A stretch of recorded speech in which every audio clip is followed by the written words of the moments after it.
The sleeper cells of Pakistan, it's my belief, have targeted this military convoy, Air Force convoy. It's my belief that Pakistan, ISI, and one or two opposition parties in India, we all know who they are. They have combined together to try and dent the image of Honorable Prime Minister of India, Mr. Narendra Modi. These are all the games being played by Pakistan ISI. यहाँ पर मैं कहूँगा पाकिस्तान की जो कायराना हरकत है वो यहाँ पर कहीं ना कहीं गेम खेल रहे हैं।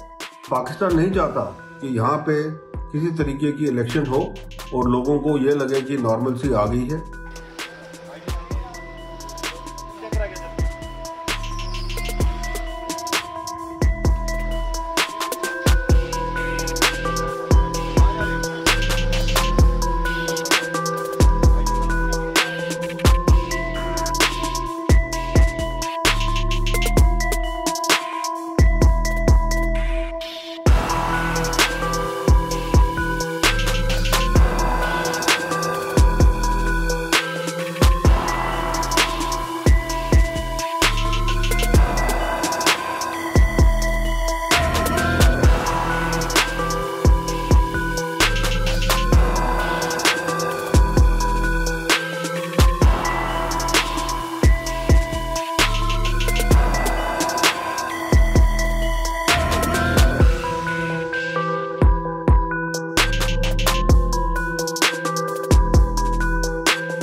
The sleeper cells of Pakistan, it's my belief, have targeted this military convoy, Air Force convoy, and 4 Rachim are believed to have been injured, and they are admitted in Command Hospital, Udhampur.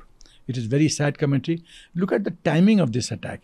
It is election time, and it's my belief that Pakistan, ISI, and one or two opposition parties in India, we all know who they are.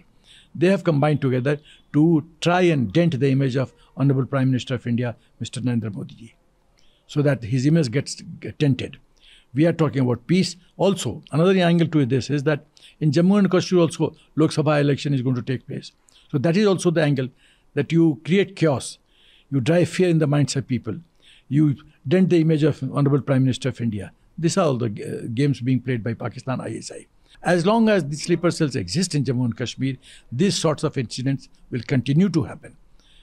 And they look for an opportunity. You see, the advantage with these attackers, or these terrorists, are the timing is with them.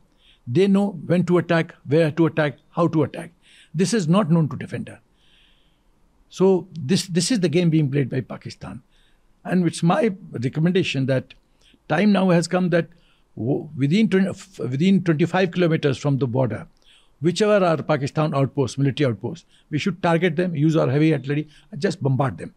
If the matter escalates, let it be so. Let it be so. But Pakistan must get a message that the cost of inflicting terrorism on India, the cost will be very high. एक बार फिर कहीं ना कहीं जम्मू कश्मीर की शांति लोगों को पसंद नहीं आ रही है। एयरफोर्स के कॉन्वॉय पर सुरनकोट इलाके में हमला हुआ, कुछ जवान घायल हुए। यहाँ पर देखा जाए तो एक तरफ इलेक्शन का माहौल है, दूसरे जम्मू कश्मीर में बड़ी शांति आ गई है, टूरिस्ट जा रहे हैं, होटल फुल हैं, लोगों को आमदनी हो रही है, काम धंधा मिला हुआ है, स्कूल खुले हुए हैं, कॉलेज खुले हुए हैं, पढ़ाई हो रही है। ये बात रास नहीं आ रही। यहाँ पर मैं कहूँगा पाकिस्तान की जो कायराना हरकत है वो यहाँ पर कहीं ना कहीं गेम खेल रहे हैं, तो ये किसी तरह से फेल हो जाएंगे। राष्ट्रीय राइफल ने ऑपरेशन शुरू कर दिया और आई एम श्योर कि कुछ ना कुछ वहाँ सक्सेस मिलेगी, आगे ढूंढा जाएगा और सीमा पर भी चौकसी पूरी तरह से है। जैसे ही लोकसभा के इलेक्शन या और कोई इलेक्शन आते हैं तो टेररिस्ट एक्टिविटी जो है वो तेज हो जाती है, क्योंकि पाकिस्तान नहीं चाहता कि यहाँ पे किसी तरीके की इलेक्शन हो और लोगों को ये लगे कि नॉर्मलसी आ गई है। हमारे 3-4 जो जवान हैं वो इंजर्ड हो गए हैं और एयरलिफ्ट कर दिया उनको कमांड हॉस्पिटल पर। जो सर्चेज जो है वहाँ के जंगलों के अंदर वो जारी है। हमारे जो आर्मी और बाकी सिक्योरिटी फोर्सेस हैं वो लगे हुए हैं और जल्दी ये जो टेररिस्ट हैं ये धरपकड़ करके इनको एलिमिनेट किया जाएगा। Subscribe to Midday India. Get direct notifications on all our videos by clicking on the bell icon.